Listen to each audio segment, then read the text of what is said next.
हरियाणा प्रदेश भाजपा अध्यक्ष ओम प्रकाश धनखड़ के नेतृत्व में अंडमान निकोबार द्वीप स्थित सेल्यूलर जेल गए शिष्टमंडल में शामिल प्रदेश कार्यकारिणी के 3 सदस्यों ने वहां की पवित्र मिट्टी लेकर कार्यालय पर रख सभी को तिलक लगाया। इस अवसर पर पलवल विधायक दीपक मंगला सेल्यूलर जेल अंडमान निकोबार द्वीप समूह जाने वाले शिष्टमंडल में शामिल सभी सदस्यों का स्वागत करते हुए मिट्टी का पूजन किया। देखिए पूरी खबर पलवल से हमारे पत्रकार योगेश शर्मा के साथ।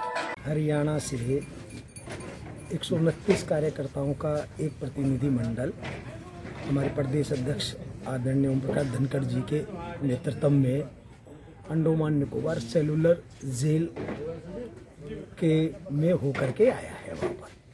तो वहाँ पर अपने शहीद वीर सावरकर जी जिस जेल के अंदर रहे थे वहाँ होकर के आया। तो आज यहाँ करके वहाँ की जो रज है, जो मिट्टी है, वहाँ लेकर के आए। यहाँ आज कार्यकर्ताओं का वहाँ जो उन्होंने वहाँ देखा, जो वीर शहीदों ने हमारे वहाँ पर जो उस समय यात्राएं सही, उनका विवरण यहाँ हमारे कार्यकर्ताओं ने इन हमारे जो यहाँ से कार्यकर्ता गए थे उन्होंने यहाँ सुनाया और वहाँ की उस रज को अपने मस्तक पर लगा करके अपने उन वीर शहीदों को आज यहाँ याद किया। आज यह कार्यक्रम यहाँ पर हमारे यहाँ से मेहरचंद जी गहलोत हैं, हतीन से हमारे सूरज पांडे जी हैं, पलवल से ही वीर ममता चौहान है। ये कार्यकर्ता हमारे वहाँ पर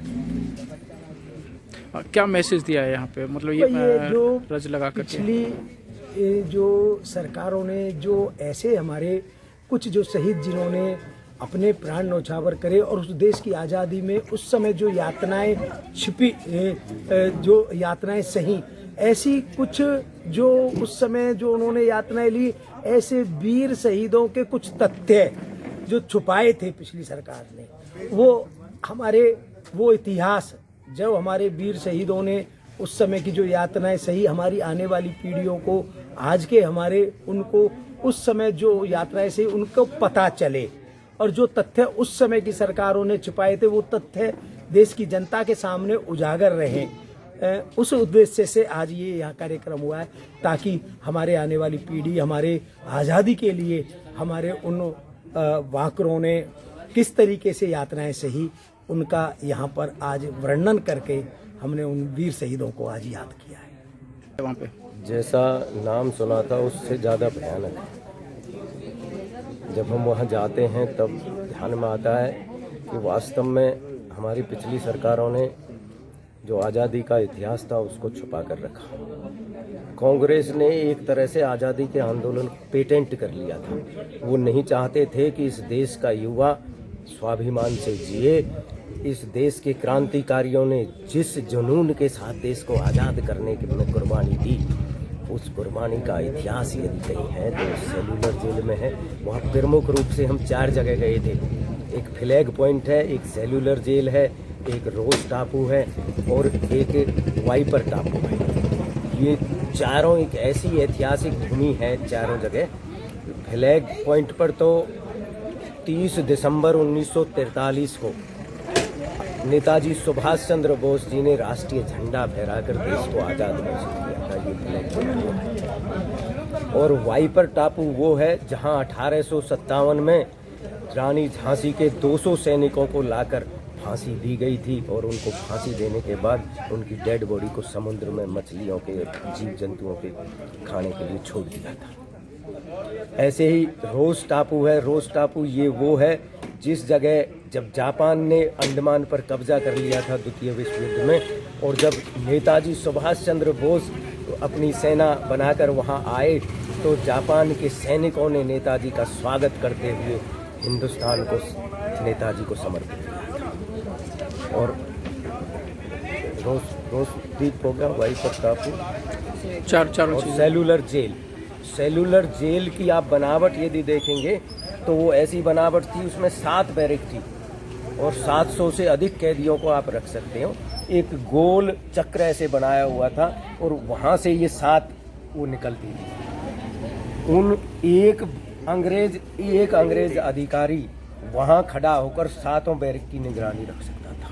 केवल एक। और वहाँ अगर आप जाकर देखेंगे तो इतना भयानक दृश्य हमें लगता है कि कैसे कैसे हमारे आज़ादी के दीवानों ने हंस हंस कर कुर्बानी दी थी। लेकिन आप देखेंगे वहाँ एक कोलू है, वहाँ ये तय था कि एक कैदी इतना 400 पाउंड ऐसे कुछ करके तेल निकालेगा। अगर उससे कम तेल निकालते थे तो फिर वहाँ कोड़ों से उनको सज़ा मिलती थी। इतनी भयंकर घटना है। जहाँ वीर सावरकर जी को जिस काल कोठरी में रखता था उसके तो 2 द्वार थे। एक काल कोठरी का दरवाज़ा होता है, उसके बरामदे में भी एक और जेल बनाई हुई थी, यानी 2 तालों के भीतर उनको रखा हुआ था। और उनकी बिल्कुल 5 फुट भी जगह नहीं है, उनके बिल्कुल सामने जहाँ फांसी घर था, जहाँ 3 फंदे आज भी लटके हुए हैं। और वो केवल वो फंदे नहीं, उसमें एक वो है, कील भी है, यानी फांसी से अगर कोई बच जाए तो वो कील उसके गले में अंदर चली जाती थी, उसको जिंदा नहीं रहने देती थी। इतना क्रूर जो है अंग्रेज़ों ने। अब कई बार मैं जब सुनता हूँ कि देश का युवा कहता है अरे इन ऐसे राज से तो अच्छा अंग्रेज़ों का राज था, क्योंकि अंग्रेज़ों के राज के बारे में उनको बताया ही नहीं गया कुछ। तो माननीय प्रधानमंत्री जी ने जो आज़ादी के अमृत महोत्सव मनाने का जो ये निर्णय लिया है, और माननीय ओम प्रकाश धनखड़ जी ने जिस प्रेरणा के साथ हम सब कार्यकर्ताओं को, 129 कार्यकर्ताओं की टीम वहाँ गई थी भारतीय जनता पार्टी, ये बहुत ऐतिहासिक घटना है। आज तक के इतिहास में किसी पार्टी के ऐसे सामूहिक कार्यकर्ता इस प्रकार देखने नहीं गए होंगे। वो हमारे खुद प्रदेश अध्यक्ष जी की आंखें वहाँ वाइपर टापू पर जाकर जब उन्होंने माथा टेका तो नम हो गई। तो इस प्रकार का जो इतिहास छुपा है, नहीं तो हम तो देखते थे कि लोग इंदिरा गांधी एयरपोर्ट से चढ़ो और राजीव गांधी एयरपोर्ट पे उतर जाओ, इसके अलावा कुछ था ही नहीं। तो हमें इतनी तसल्ली हुई जब हम वीर सावरकर एयरपोर्ट पर जाकर उतरे। अपने प्रदेश के अध्यक्ष आदरणीय श्री ओम प्रकाश धनखड़ जी का मैं कोटि कोटि धन्यवाद करता हूं, जिन्होंने हमें एक ऐसी मिट्टी को चूमने का मौका दिया, उस मिट्टी को नमन करने का मौका दिया, जिसमें हजारों लाखों क्रांतिवीर इस देश के लिए हंसते हंसते शहीद हुए। उस मिट्टी को जैसे हमें चूमने का मौका मिला, हमारे शरीर के रोंगटे खड़े हो गए। हमें अपने बुजुर्गों की याद आने लगी कि उन्होंने इस देश को आज़ाद कराने के लिए कैसी कैसी यातना झेली, और आज हम इस खुले माहौल में सांस ले रहे हैं। उनका, वीरों का हम कोटि कोटि नमन करते हैं। वहाँ से आप लोग मिट्टी लेकर के आए हैं जी। कितनी मिट्टी लेकर के आए थे और उसका क्या संदेश हुआ? हम वहाँ से वीरों के द्वारा जो कुर्बानी दी गई, आदरणीय प्रदेश अध्यक्ष जी अपने प्रांत के जितने भी जिले हैं और उस जिले से जितने भी प्रतिनिधि गए, हर जिले के लिए हम उन वीरों की मिट्टी को लेके आए और अपने जिले में, अपने जिले के अंदर जो भी हमारा कार्यालय है, उस कार्यालय में इस मिट्टी को रखेंगे और मिट्टी के द्वारा हम उनको, अपने वीरों को याद करेंगे। इस मिट्टी को हमें धनखड़ साहब ने चूमने का मौका दिया, मैं उनका कोटि कोटि धन्यवाद करता हूँ। जय हिंद, जय भारत। अंडमान जो गए थे माननीय अध्यक्ष जी के नेतृत्व में, ओम प्रकाश धनखड़ जी के नेतृत्व में हम वहाँ गए। जो इतिहास कभी किताबों में नहीं था, जो हमने कभी सुना ही नहीं, वो इतिहास हमने वहाँ जाके देखा।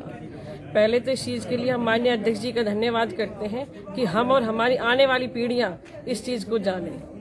जो वाइपर टापू था वहाँ पे, उसमें महारानी लक्ष्मीबाई के 200 ऐसे सिपाही थे जिन्हें उस टापू पर ले जाया गया और जिन्हें मार के फांसी देके कुछ लोगों को समुद्र में, जिसमें पत्थर बांध के उन्हें समुद्र में डाल दिया जाता था।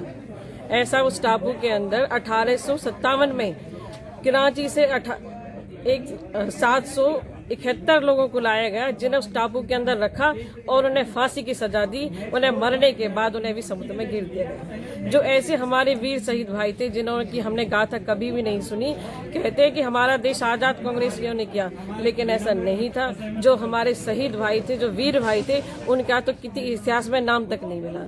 लेकिन माननीय अध्यक्ष जी के नेतृत्व में हम गए, वहाँ हमें इतिहास का पता लगा कि हमें इन चीजों के बारे में जानना चाहिए।